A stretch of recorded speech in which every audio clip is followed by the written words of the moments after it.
adalah sumurnya. Sumur sekecil ini dimasukkan 7 orang jenazah.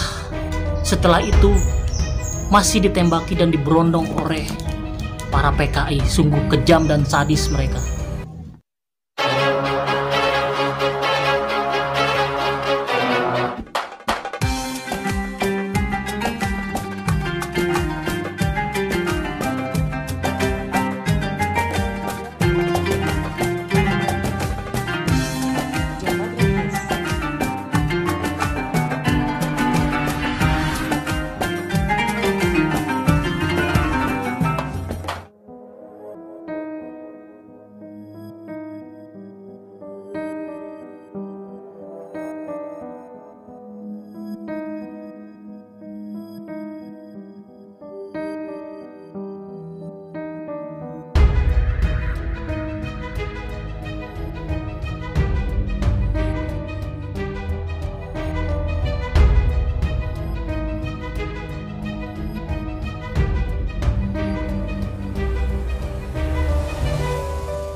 Halo, assalamualaikum warahmatullahi wabarakatuh. Bertemu lagi dengan saya Iqbal dari Aljabar Channel.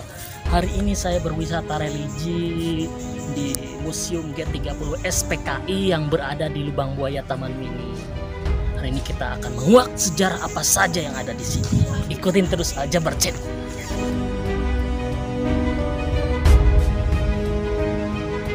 Peristiwa G30 SPKI dikenal sebagai gerakan yang kala itu disebut bertujuan menggulingkan pemerintah Presiden Soekarno. Tak hanya itu, gerakan ini disebut sebagai gerakan untuk mengubah Indonesia menjadi negara komunis.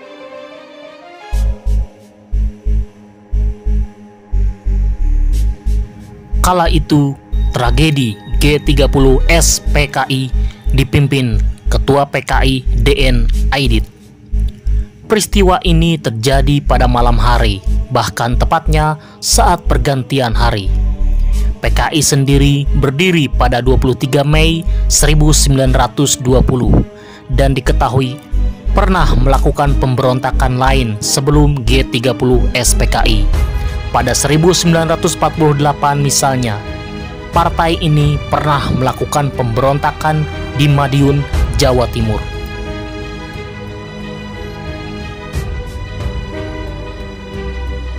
Gerakan ini mengincar sejumlah perwira tinggi TNI AD. 3 di antara 6 jenderal yang menjadi target pembunuhan dilakukan di kediamannya. Sisanya diculik dan mengalami penyiksaan di kawasan Lubang Buaya, Jakarta Timur.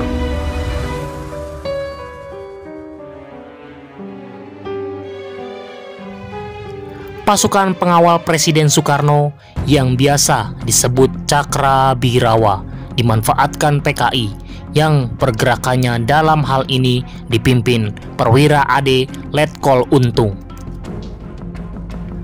Pasukan Cakrabirawa diperintahkan untuk menangkap sejumlah jenderal dalam keadaan hidup ataupun mati. Ada 7 orang jenderal yang gugur dalam peristiwa tersebut, antara lain 1. Letjen Ahmad Yani, 2. Maijen TNI Raden Suprapto, 3. Maijen TNI Mas Trito Darmo Haryono, 4. Maijen TNI Siswondo Parman, 5. Brigjen TNI Donald Ishak Panjaitan, 6. Brigjen TNI Sutoyo Siswomiharjo, 7. Letu Pierre Andreas Tendean.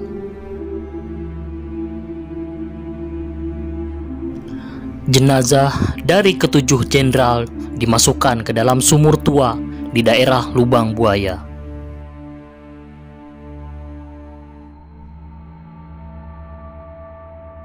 Setelah peristiwa kelam itu terjadi, Presiden Soekarno didesak untuk membubarkan PKI. Soekarno lantas meminta Maijen Soeharto untuk membersihkan seluruh unsur pemerintahan dari pengaruh PKI.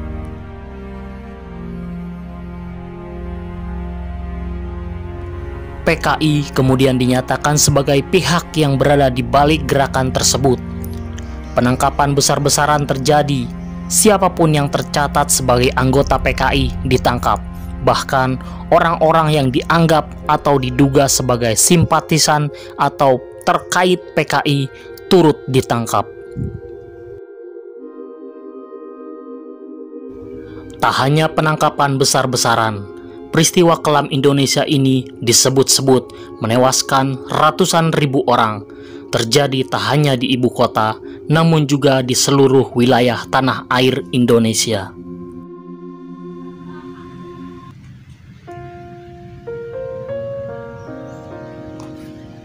Ini ada dapur umum pada zaman dulu. Pada rumah ini pada tanggal 1 Oktober 1965 digunakan sebagai dapur umum bagi anggota pasukan pemberontakan G30S PKI. Kita lihat. Desainnya masih original banget. Jendela-jendelanya masih kayu. Dulu di kampung nenek saya pernah punya rumah kayak begini, cuman karena sudah tua tak terawat jadi rubuh. Ini benar-benar desain jadul klasik banget. Ayo ikut ke dalam. Wah, ini mah benar-benar terawat ya.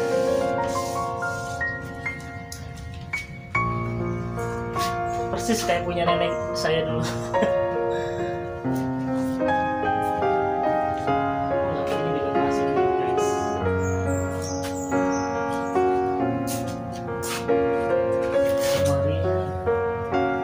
Pernah punya juga lemari ini, cuman sudah lapuk. Kalau ini kayaknya terawat. Ini udah ratusan tahun, puluhan tahun bisa.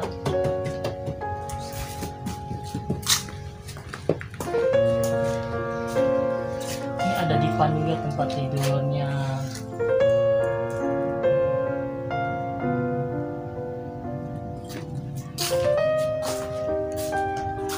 Kita ke dapurnya guys. Masih sangat original, sangat klasik zaman baheula. Dulu begini kalau masak nasi, masak di dapur seperti ini. Jadi lantainya tuh masih lantai tanah dan ada tungkunya, tungku asal jadi tanah juga. Sama ini buat penggorengan. Wah, ini ada sisa genteng asli zaman dahulu nih.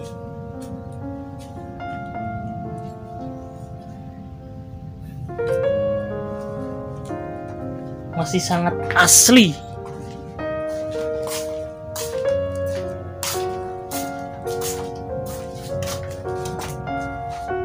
Oke, lanjut kita ke pos komando. Pada tanggal 1 Oktober 1965, rumah ini digunakan sebagai pos komando bagi pasukan G30S PKI, bertugas menculik para pahlawan revolusi. Wah, ini kalau pahlawan revolusi udah diculik, mereka dikumpulkan di sini tuh.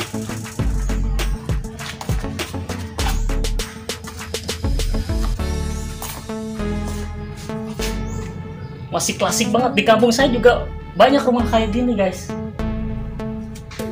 Cuman ya karena nggak terawat, banyak yang rontok, roboh. Tapi ini benar-benar dirawat.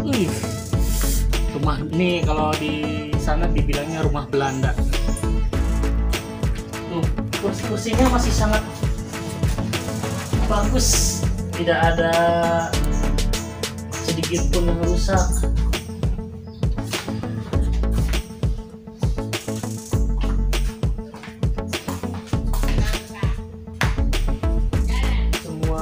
Perabotan rumahnya juga masih terawat.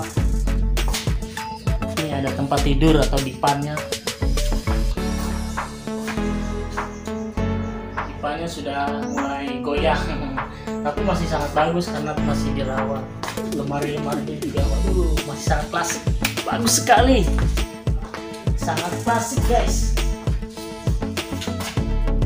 Koleksi ini merupakan bukti sejarah dari peristiwa G30S PKI. Mesin jahit baheula.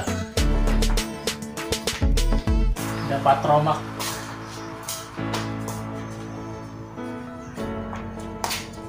Lantai ini masih lantai dari semen coran ya, dari semen cuman di plester doang.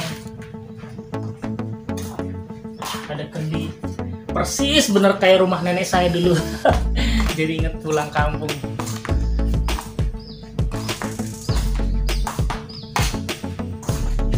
Ya jadi seperti inilah ruangan komando, digunakan untuk tempat penculikan para pahlawan kita. Oke, lanjut ke tempat selanjutnya. Rumah penyiksaan. Oke, selanjutnya kita ke tempat rumah penyiksaan. Konon dulu penyiksaannya sangat kejam dan pokoknya ada patung-patungnya yang menceritakan kisah tentang penyiksaan para pahlawan kita. Langsung. Assalamualaikum.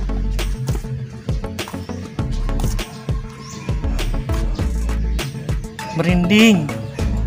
Assalamualaikum. Waalaikumsalam. Ini patung-patungnya seukuran manusia sesungguhnya ya. Tapi rumah ini tidak bisa dimasukin, tidak ada pintu karena sangat dijaga. Kita cuma bisa lihat dari jendela.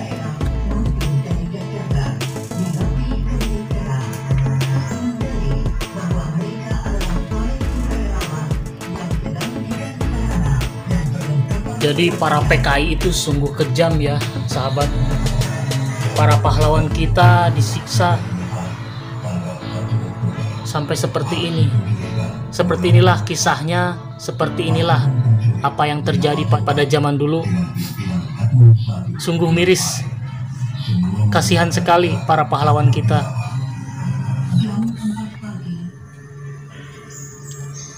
Ya, selanjutnya kita langsung ke Sumur Maut. Sumur Maut ini tempat pembuangan para jenazah pahlawan kita yang sudah meninggal. Lihat seperti apa YouTube. Sumur Maut ini pada tanggal 1 Oktober 1965 PKI menggunakan sumur ini sedalam 12 meter untuk mengubur 7 jenazah pahlawan revolusi. Seperti apa sumbernya?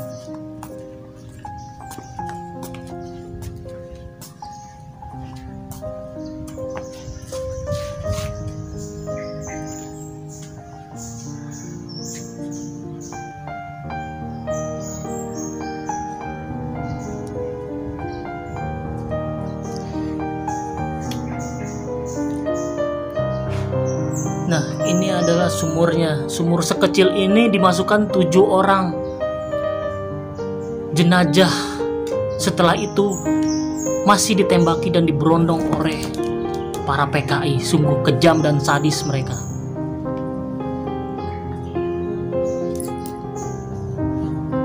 Sumur ini sedalam 12 meter.